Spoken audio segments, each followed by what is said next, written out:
এইটা আর মাইনা নেওয়া যাইতাছে না। 3 দিন আমাকে বাংলাদেশ টিমের সম্মান একদম শেষ হয়ে যাইতাছে। সম্মান আবার আসিল কবে? বাচ্চা মিম, তুমি এত বেশি কথা কইও না, চুপচাপ ভাত খাও। খালি পেঁয়াজ আর মরিচ দিয়ে ভাত খাওয়া যায়, একটু গরুর মাংস হলে ভালো লাগতো। গরুর মাংস কিন্তু 600 টাকা, লাস্ট 60 ম্যাচে একটা 6 মারছস তুই। শান্ত ভাই, লাস্ট 60 ম্যাচে তো আপনি একটা 6 মারেন নাই। ওই কালু সম্মান দিয়ে কত শান্ত ভাই আমকো ক্যাপ্টেন। ভাই ওগরে কিছু কইবেন, সব সময় খেলে আমার গায়ের রং নিয়ে ওরা কথা নাই। না, কারো গায়ের রং নিয়ে তো কারোর কথা শোনানো কোনো ভালো শিক্ষা না। এই জিনিসটা কখনোই করা দেব না। এখন কত কি কইছে জাকির আলী ও তোমারে? কালু কইছে।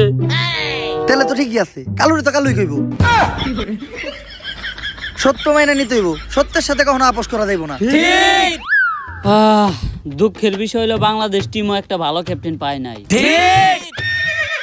কিরে তোরা সবাই ঠিক কইলি কা? ভাই সত্য মেনে নিতে হইব, সত্যের সাথে কখনো আপোষ করা যাবে না। আসল কথায় আয়, সমীকরণ মিলায় হইলো বাংলাদেশ এবার টি-20 ওয়ার্ল্ড কাপের ফাইনালে চলে গেছে। দুঃখের বিষয় হলো আমাগো প্রতিপক্ষ দল ইন্ডিয়া।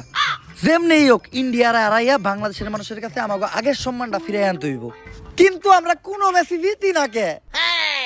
ভাই আমার মনে হয় বাংলাদেশ টিমের উপরে কোনো শনি লাগছে। বাংলাদেশ টিমের সবচেয়ে বড় শনি তো বাংলাদেশ টিমের প্লেয়াররা। ভাই ওর কথাও কিন্তু ফালিয়ে দেওয়ার মতো না। এই সমস্যার সমাধান দিতে পারবো শুধুমাত্র একজন, প্রান্তিক লালু।